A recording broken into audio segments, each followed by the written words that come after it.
Okay, this video is going to introduce the next sense, which is olfaction, the sense of smell. Just like taste, this is a chemical sense, meaning our sensory receptors are coming into direct contact with stuff from the world.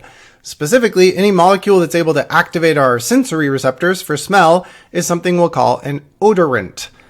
We detect odorants by having them land on the smell receptors in our nose, and that turns into neurons firing, firing pew pew pew, a signal to the brain so that we can recognize and use the smell information. Now, some animals are what we call macrosmatic, meaning olfaction is their primary sense, really essential for their survival. Like, think about all the ways smell might help with survival. Like, it can help orient to figure out where you are. It can help mark and identify your territory, be it your own or figuring out others' territory. It can help identify conspecifics, just means others of your own species, like a monkey recognizing the familiar smell of its colony or recognizing its own kin, its own offspring. It can help with self-identification, like recognizing your own scent, with food detection and distinguishing foods, figuring out if a food has gone bad. It can help with mating, like to identify when a conspecific is in heat or estrus for mating, and all sorts of other important functions. Now, that said, us humans are microsmatic, meaning smell isn't as central or crucial to our survival. We use it, but we tend to rely on other senses for many of these tasks. Now, the difference can be pretty pronounced, as you probably know. For example, rats are like about 8 to 50 times more sensitive to odors than us, depending on the study and depending on what odors we're talking about. Dogs are about 300 to up to 10,000 times more sensitive. Again, depending a little on the task, the odor, or the way we're testing it. But either way, quite a lot more sensitive than us when it comes to smell. But, and this is important, the actual receptors themselves are equally sensitive. Other animals like dogs, they just have more receptors than us, which is why their absolute threshold is lower, and thus their overall sensitivity is better. But humans average about, 10 million smell receptors. Dogs have about 1 billion. So that's, 100 times as many receptors. That's why they can detect a smaller amount of something. That's why they have a smaller absolute threshold. By the way, just as a side note, researchers like Porter and Sobel have shown that humans can follow scent trails just like dogs do. Like, they got people down on their hands and knees, and people like this, blindfolded, 2/3 of the subjects could follow a 30+ foot scent trail really accurately. And in fact, training improves that performance.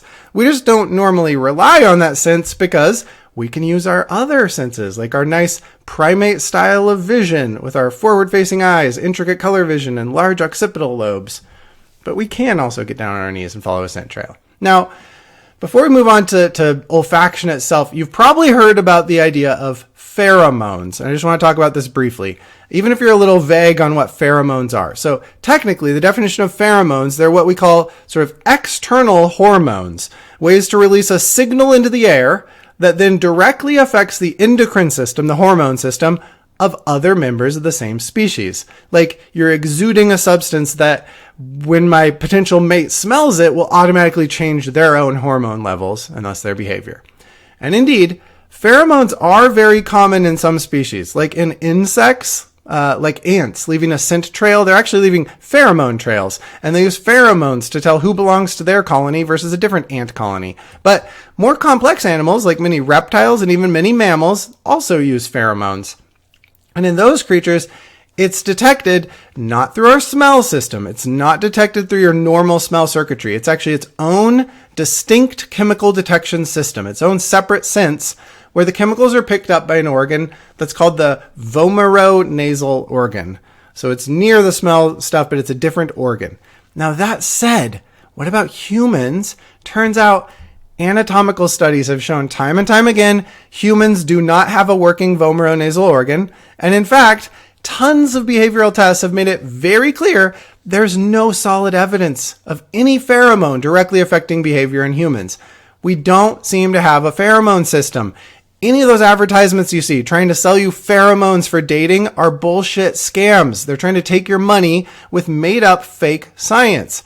Likewise, people make all sorts of unsubstantiated claims about pheromones as part of dating, but that stuff, when we test it scientifically, doesn't seem to be true. It's not the case. So anytime you hear someone talking about pheromones in humans, your skepticism radar should be going off.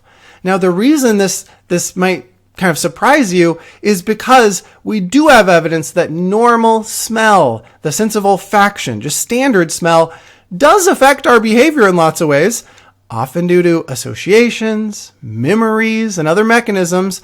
So forget pheromones, just smell itself is relevant to behaviors including dating and mating.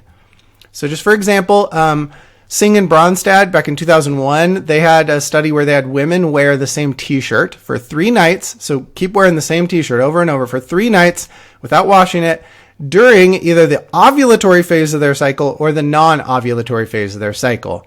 Then the researchers, they stored these shirts to maintain the smell, and they later let heterosexual men smell those shirts. Now, the men had no idea who the shirts came from. They didn't have a Tinder profile, a picture of the woman, anything about her, just a random number label on the shirt. And they smell these different shirts. That's all they have to go off of. And they're kind of asked, like, which do you prefer? And it turns out men prefer the smell of shirts that are worn during the ovulatory phase, which obviously suggests a kind of evolutionary function for detecting when mating behavior is likely to lead to passing on your genes successfully. In other words, when mating behavior will probably, or more likely, lead to pregnancy.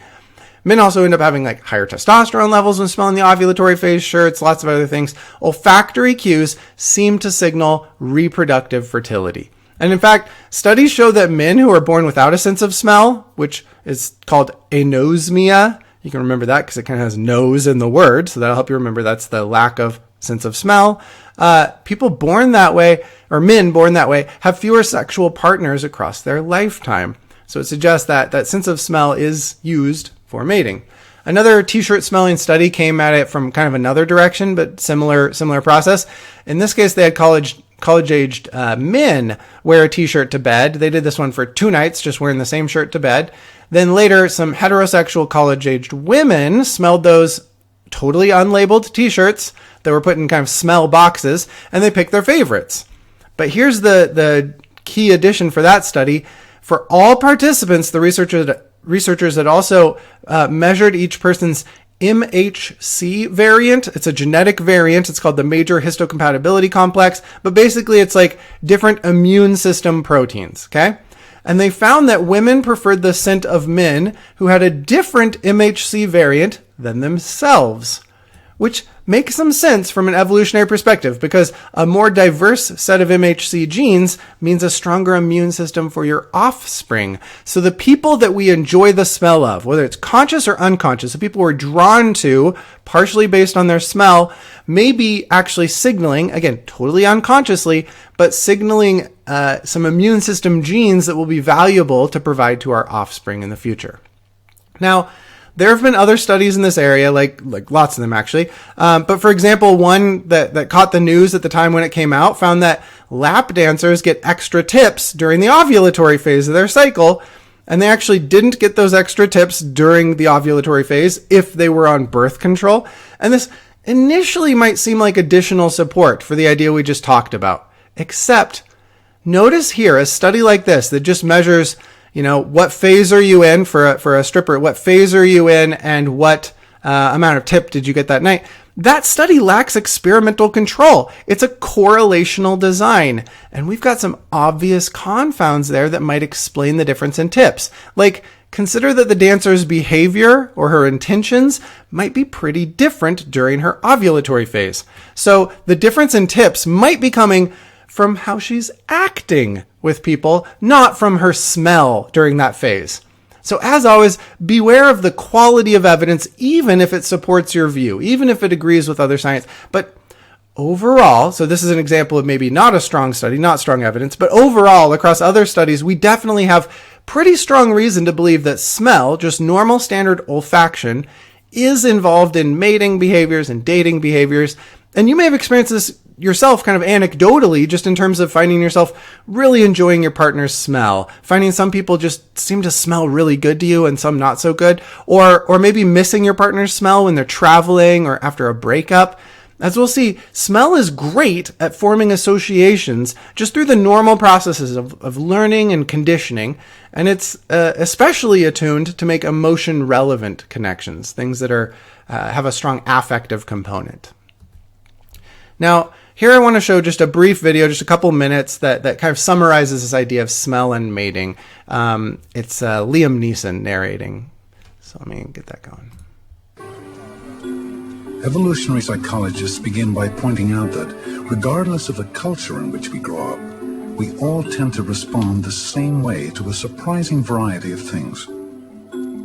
Most of us find spiders unpleasant, certain body types sexy, and particular smells disgusting.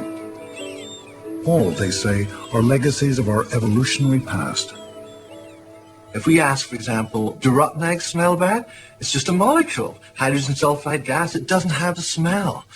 We have evolved a brain to generate a negative feeling for something that's detrimental to our gene survival. This indicates biological contamination, right?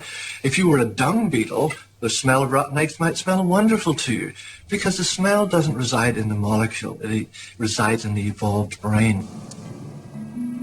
Another deeply embedded instinct we may have inherited from our ancestors is the ability to smell a genetically compatible mate. In one unusual experiment, scientists had young men sleep in the same t-shirt for a couple of nights, until the shirts were infused with their unique smell. It turns out, when women were asked to rate the sex appeal of the different men based only on the smell of the shirts, they consistently rated higher the shirts of men whose immune genes were unlike their own. From an evolutionary perspective, this makes sense. Choosing a mate with different immune genes gives offspring a greater protection against viruses, parasites, and other pathogens. The ability to smell good genes is a remarkable talent. But like most instincts, we don't even know it's at work. We just like the way someone smells, or the way they look, or because they make us laugh. People don't have sex because they want to perpetuate their genes. They don't like someone because they want to get better genes. They do things because they feel good to them. They have sex because it feels good. The relationship between those good feelings and gene survival may not even be known to them. They never think about that. They do things because it feels good, and they never think, why do those things feel good? Why have we evolved a brain that makes certain things feel bad to us or certain things feel good to us? And that's the question that we're addressing. So that clip's from a video on evolutionary psychology. And you can see how that's relevant to understanding kind of why our sensory systems might work the way they do. They serve functional roles, right? Even if we don't think about it, even if we don't think day to day about why we experience certain stimuli the way we do. As that guy said, there's nothing innately good or bad smelling about a certain chemical. There is no smell within the chemical. Smell is the experience our brain creates. And of course, other animals might create a very different smell experience to that same chemical. So it's based kind of on your species' evolutionary history. It may cause an approach response for some species, but an avoidance response in the same chemical for a different species. You might love it or hate it. Like he was saying, humans hate the smell of dung, but dung beetles love the smell of dung, right? It's just like the way our visual system is very different from a bee or a mantis shrimp or a bird. So all four of those species could look at the exact same flower visually with their eyes. They could look at the exact same flower and have an incredibly different visual experience. See very different colors, very different experience. Not to mention very different behavioral responses to it. So color isn't out there in the flower itself. Color is something constructed by the brain. And across different species, it might be constructed in a very different way, even for the same stimulus, even for the same flower out there as the distal stimulus in the world. Color is not in the world. Color is in the brain. A smell, the enjoyment of like a good smell, a bad smell, that's not in the world. That's not in the chemicals. It's in the brain. So the way we perceive a stimulus is evolved, and it differs based on species. By the way, just speaking of menstrual cycles, you may have heard of the idea of menstrual synchrony, that women living together end up with synced up cycles. They usually argue this is based either on pheromone detection or maybe just on a smell thing. There's a researcher, pretty famous, named McClintock, that claimed to have shown this back in the early 70s. And her data, in fact, did appear to show it in women who were dorming together. And there were some other replication studies that showed the same thing. They appeared to find a menstrual synchrony after women had been living together for a while. It seemed like their phases had started to sync up. That effect, it's called the McClintock effect. But it turns out it's actually a myth. It turns out when you run the statistics and the methodology properly, the McClintock effect disappears. Menstrual synchrony doesn't seem to actually exist. When you notice your cycle lining up with your roommates, it's actually just confirmation bias at work. Like, you notice the times it does align, not the times it doesn't. There's some subtle statistics here we can use to prove this. Even with the original data, we can show that it didn't actually align, even in those earlier studies. But your brain sort of plays fast and loose with defining the cutoff of the start or the end of a cycle. And so people will it'll seem like they are aligning more with their roommates than when they started. But with careful methodology, studies don't actually find that. There's no such synchronizing. By the way, if you're curious about all the science that's been done on the sort of the debate about human pheromones, Richard Doty put out a really great summary chapter all the way back in 2014, which includes some really great examples. It's pretty darn readable. Includes some really great examples of identifying confounds in studies and sort of helping build your sense of methodological skepticism. It's a really good summary of this topic if you're interested in it. All right, that's a good overview, sort of introduction to olfaction, to our sense of smell. But in the next video, I'm going to keep talking about the sense of smell, but we'll get more into the nitty gritty. And that'll include getting into some of the neural and brain side of smell, but also some more at the experiential level of just how smell relates to emotion and to memory.